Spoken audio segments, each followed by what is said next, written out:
lui ce matin, car il a besoin de toi. Le Seigneur souhaiterait que tu reviennes à lui ce matin. Il est prêt à relever l'alliance que tu as brisée par ton comportement. Merci Seigneur. Je voudrais dire merci au Seigneur pour sa présence. Et profiter de cette présence, salut l'homme de Dieu, le pasteur principal et son épouse, et aussi les collaborateurs. Et à vous, peuple de Dieu, que la grâce du Seigneur repose sur votre vie. Nous serons toujours à ses côtés jusqu'à ce que je revienne chercher. Alléluia. Alléluia. Alléluia. À n'importe quelle heure, et si l'homme de Dieu a besoin de moi, je serai toujours à ses pieds. Même étant parti à bon nom, je serai toujours à ses pieds. Et c'est pourquoi nous allons prendre nos Bibles dans Genèse, chapitre 22. Nous connaissons ce passage, l'histoire d'un homme de Dieu, un grand homme de Dieu, qui a été véritablement un homme d'obéissance à la voix de Dieu. Suite à cette obéissance, Dieu l'a fortement béni. Il s'agit d'Abraham. On pouvait le dire, le père de la foi. Mais pour qu'il devienne le père de la foi, il y a eu des sacrifices qu'il a consentis. Ce matin, le Seigneur voudrait que tu puisses attendre ce matin cette parole qui sera prêchée pour que la désobéissance qui règne dans ton cœur, dans ta vie, soit ôtée et que tu te soumettes à sa voix par le Saint-Esprit pour que l'œuvre puisse avancer dans cette vie de ce monde. Dieu veut compter sur toi. Genèse, le chapitre 22, verset 15 à 18. L'ange de l'Éternel appela une seconde fois Abraham des cieux et dit: je le jure, par moi-même, parole de l'Éternel, parce que tu as fait cela et que tu n'as pas refusé ton fils, ton unique, je te bénirai et je multiplierai ta postérité comme les étoiles du ciel et comme le sable qui est sur le bord de la mer. Et ta postérité possédera la porte de ses ennemis. Toutes les nations de la terre seront bénies en ta postérité parce que tu as obéi à ma voix. Je voudrais demander à notre moment, avec sa permission, de recommander entre les mains du Seigneur pour que Dieu puisse parler ce matin à son peuple.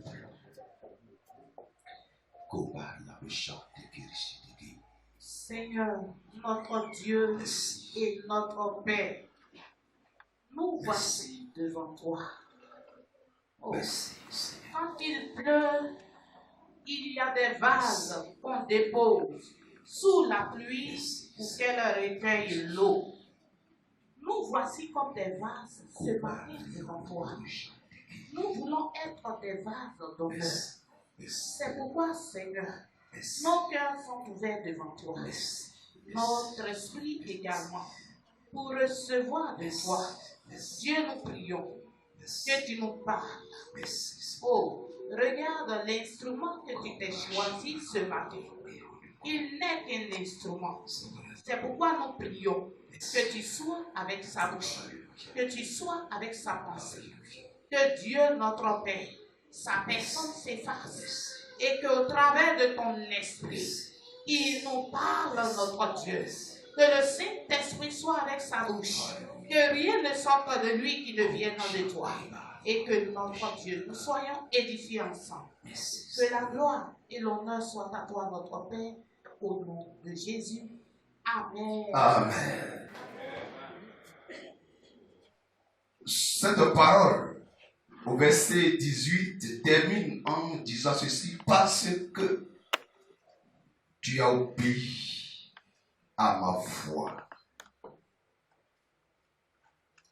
Ici, c'est l'ange de l'Éternel qui s'est adressé à Abraham après avoir obéi à sa foi. La première fois, il dit à Abraham, quitte ta maison.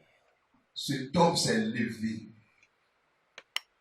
sachant où partir, mais s'est levé quand même. Alléluia. Dans le parcours de ce grand homme a été un parcours sacrificiel.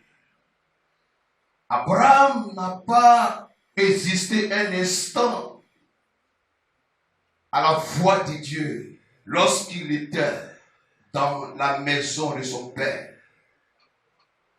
Il quitte sa maison pour un pays, pour un lieu que lui-même ne connaissait pas. Mais il est parti quand même. Et 25 ans après, Dieu le visite. Il lui donne l'enfant de la promesse. Et cet enfant, Dieu revient encore pour lui dire, prends cet enfant, va au pays de Morisha, va le sacrifier. Et cet homme va encore obéir à Dieu. Il prend son fils. J'ai posé la question à Pasteur Denus, Pasteur, est-ce que Isaac il avait quel âge en son temps? Il dit, quand la Bible dit jeune homme, ça veut dire qu'il a dépassé peut-être 10 ans. 10 ans. Et Abraham prend son fils, ses serviteurs. Il avait dit qu'il a fait 3 jours de marche. Quel sacrifice! Quelle souffrance! Il s'est privé 3 jours de sommeil pour répondre à la perte de Dieu, pour satisfaire le cœur du Seigneur. Son unique enfant. Tu me diras que Ismaël, je dirais Ismaël, ce n'est pas un enfant promis. C'est pourquoi il dit ton unique. Dieu sait que avant Isaac, il y a eu Ismaël. Mais il dit ton unique, l'enfant de la promesse. Alléluia. Alors, sur cette montagne, il obéit à Dieu. Et c'est suite à cela que Dieu va agir. Au verset 15. L'ange de l'Éternel appela pour une seconde fois Abraham. L'ange de l'Éternel signifie Dieu lui-même. Il dit, je le juge par moi-même, parole de l'Éternel. Tu n'as pas refusé ton fils. Alors, il faut que je te bénisse. Alléluia. Amen. Ce matin, le Seigneur souhaiterait bénir quelqu'un. Mais pour que cette bénédiction te parvienne, il faut te soumettre à sa voix. Il faut l'obéir. Il faut t'appliquer à l'obéir. Et faire ce qu'il te demande. Dieu a besoin de toi. C'est tellement pour l'évangélisation. Dieu veut bâtir quelque chose de pur sur toi pour la croissance de cette église. Dieu voudrait que tu sois un porte-parole de sa part. Abraham va obéir à Dieu. Cela nous amène à partager ce thème avec vous. L'obéissance à Dieu. L'obéissance à Dieu. L'obéissance. Tu peux danser, tu peux chanter. Mais tu peux ne pas obéir. Tu peux être chrétien. Tu peux venir à l'église. Mais obéir à Dieu, c'est autre chose. C'est aussi une aptitude que le chrétien devrait avoir dans cette marche avec le Seigneur. L'obéissance, c'est une attitude que l'on doit avoir par le Saint-Esprit avec Dieu pour que le Seigneur puisse te bénir. Alors le dictionnaire définit l'obéissance en nous disant ceci. L'obéissance, il dit se soumettre. Tu dois te soumettre à une demande. Tu dois te soumettre à une demande. Certainement, comme je l'ai dit, Dieu t'a parlé. Dieu te fait une demande. Il faudra que tu te soumettes à sa demande. Tu connais quelle est la demande? Dieu souhaiterait que tu lui apportes. C'est se soumettre. On peut dire encore une règle ou une obligation. Dieu peut t'obliger, Dieu peut te contraindre à l'obéir pour toi-même, ton bien. Dieu peut le faire. Gloire à Dieu. Dans ce passage, Abraham s'est soumis à Dieu. Il n'a pas dit que je suis vieux. Soit 15 ans, ce n'est pas soit quel jour. Mais dans sa vieillesse, Abraham s'est soumis à Dieu. Il a obéi à Dieu. Il a marché. Un vieillard, soit 15 ans, qui marche 3 jours. En réalité, si c'est nous aujourd'hui, on dira, oh, vraiment Dieu même, c'est pas ce qu'il fait. Comme ce matin, l'alliance a été brisée, je le répète encore, à cause de ton comportement. Mais Dieu est prêt pour relever cette alliance. Le messager du repas disait, il est resté muet. Quelle obéissance à son Père Jésus. C'est cette obéissance-là que Dieu veut pour son Église. Dieu veut pour ses enfants. Alors, on peut se poser la question pour savoir pourquoi le chrétien doit obéir à Dieu. Il peut y avoir plusieurs raisons dans ce passage. Mais nous verrons deux. Alors, la première raison est que Dieu est le créateur de toutes choses, l'auteur de ta vie. C'est lui qui t'a créé. Quand il dit, faisons l'homme à notre image, vous n'étiez pas là. Et du coup, tu sors de la terre et tu deviens homme. Pourquoi ne pas obéir à celui qui a créé l'humanité, l'univers, créé par son pouvoir? La première raison est que Dieu est ton créateur. Dieu est l'auteur de ta vie. Alors, tu dois te soumettre à sa voix. Tu dois te soumettre à sa volonté. Tu n'as plus une volonté, sauf la volonté de celui qui t'a créé, qui est Dieu. Alléluia. Mais combien de frères, de sœurs qui obéissent à cette voix. Dimanche passé, nous avons prêché. Aime Dieu de tout ton cœur. Tu aimeras le Seigneur. Lorsque le pasteur m'a appelé, à 6 heures, le pasteur m'a appelé, mon petit. Il dit, pasteur, je suis à ton service. Et ce me donnait le thème, l'obéissance. Et je lui ai dit, pasteur, on peut parler de l'obéissance. Tu ne peux pas avancer avec Dieu et ne pas avoir ce caractère ou cette attitude d'obéissance.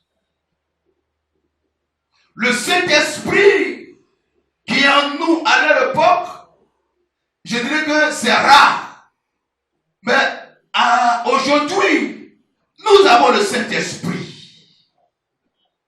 On ne peut pas parler de la croissance, on ne peut pas parler de la vie chrétienne sans toutefois parler de l'obéissance à Dieu.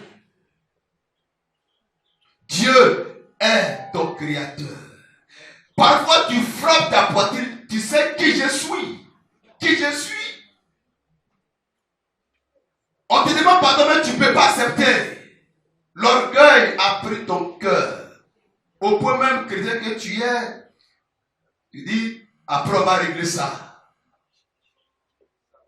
Dieu est l'auteur de ta vie. Reconnais ce matin. Sais-tu fabriquer l'homme? Sais-tu créer l'homme? Tu sais comment Dieu a fait pour que tu sois là ce matin? Il a mené un combat pour que tu deviennes chrétien. Quelle souffrance! L'homme a dit, sur la croix, il est resté muet. Pourquoi il est resté muet? C'est pour te gagner. C'est pour que ton péché te soit ôté. Et ce travail, ce sacrifice fourni par le Seigneur, et tu ne désobéis pas à ton comportement. Reviens. Il est ton créateur. Et deuxième raison, sans lui, tu n'es rien. Abraham a réalisé que sans Dieu, il n'est rien. Sans Dieu, il n'est rien. Connaissant la vie que son père menait lorsqu'il était avec lui, sans Dieu, Abraham n'est rien. Sans Dieu, frère, tu n'es rien. Sans Dieu, nous sommes rien. Sans Dieu, tu ne peux rien faire. C'est pourquoi il faut obéir à Dieu.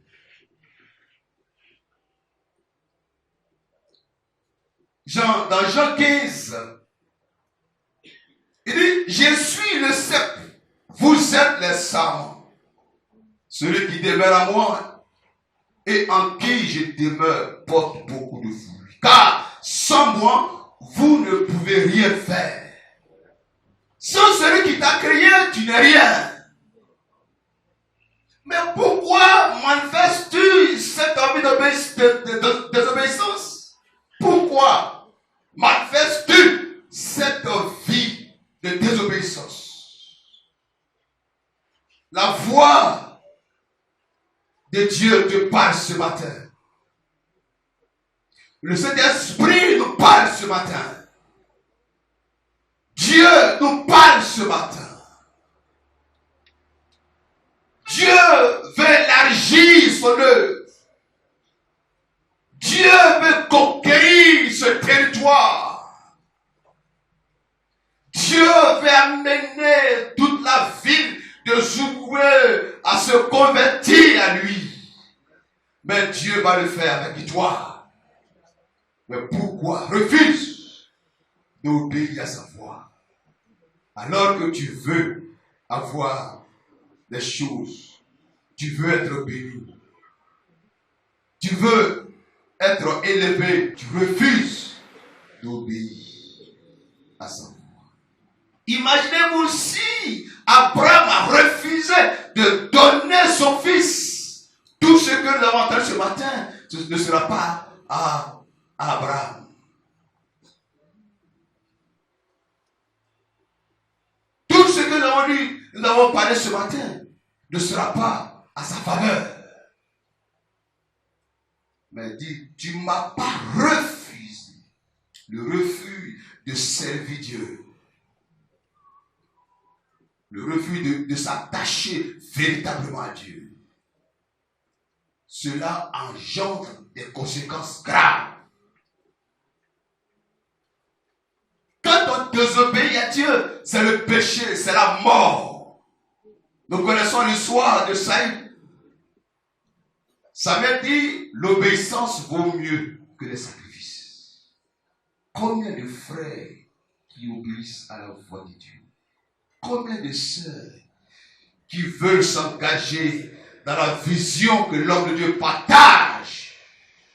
Combien de frères, combien de responsables, combien de chrétiens qui aspirent à cette obéissance pour la croissance? Alors, obéissons à Dieu. Alléluia.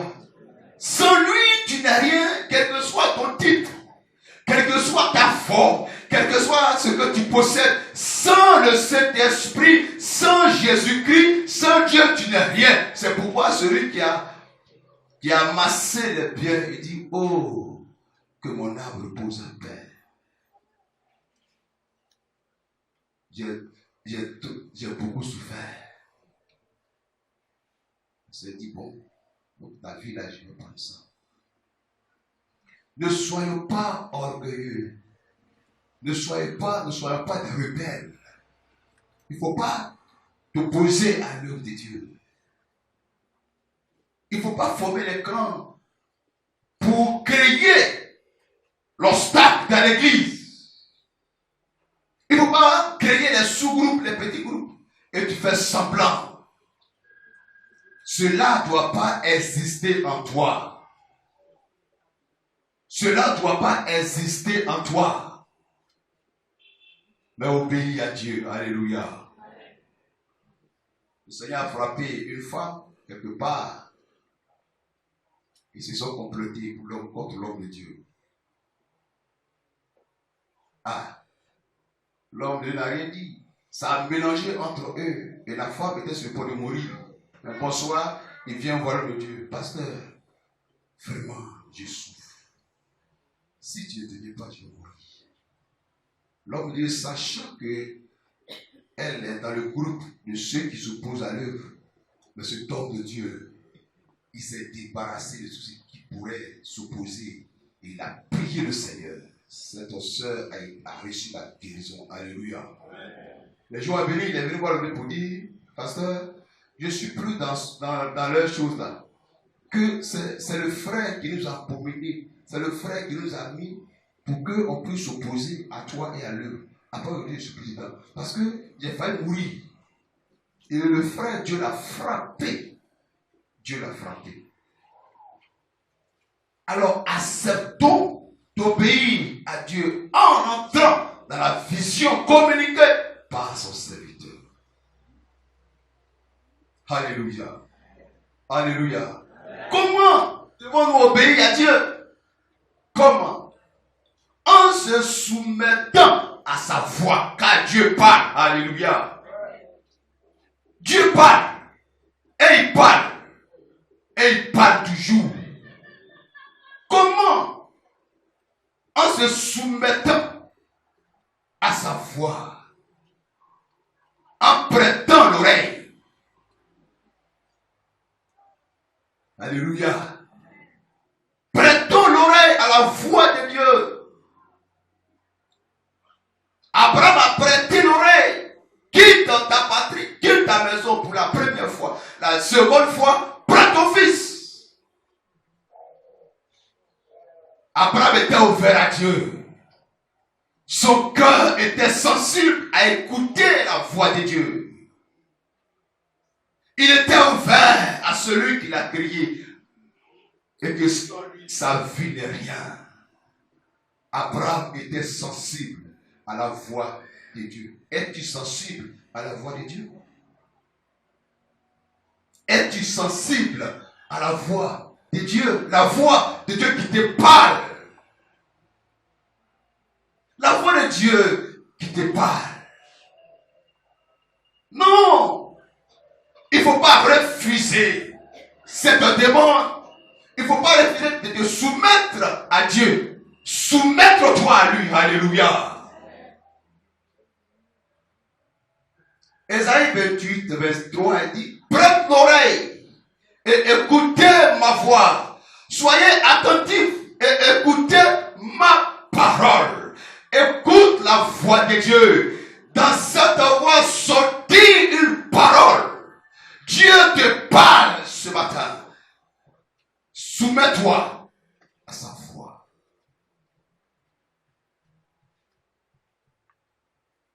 Alléluia. Alors, quand on obéit à la voix de Dieu, qu'est-ce qu'on reçoit? Qu'est-ce qu'on gagne? D'abord, la bénédiction sur la terre, comme Abraham a reçu. Au verset 15, il dit, je le jure, parole, pas moi-même, parole de l'Éternel, parce que tu as fait cela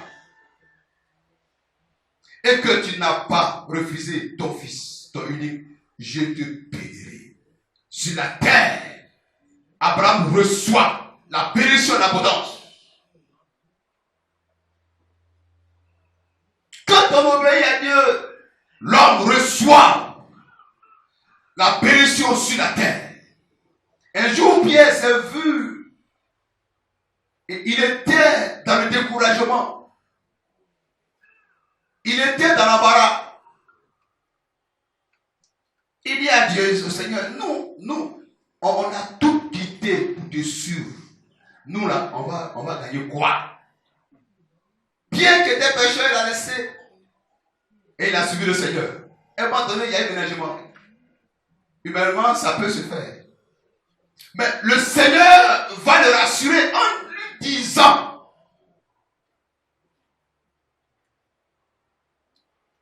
il dit, sur la terre, tu vas recevoir. Luc 18, 30, ne reçoivent beaucoup plus dans ce siècle-ci. Beaucoup plus. Luc 18, 30, beaucoup plus. Beaucoup plus sur la terre ici-bas. Alors, on reçoit la bénédiction. Deuxième, la vie éternelle. Dans le siècle à venir, la vie éternelle. Ce matin, le Saint-Esprit nous parle. Il veut entrer en toi. Il veut passer par toi pour étendre ses limites. Dieu veut faire avancer son Église. La croissance est dans le cœur du Seigneur. Gloire à Dieu. Alors ce matin, tu t'es dit que à quoi bon d'évangéliser? À quoi bon de rendre visite? À quoi bon de faire telle ou telle chose? Mais Dieu te dit ce matin, il y a des grandes bénédictions qui est rattaché à l'œuvre de Dieu. Alléluia.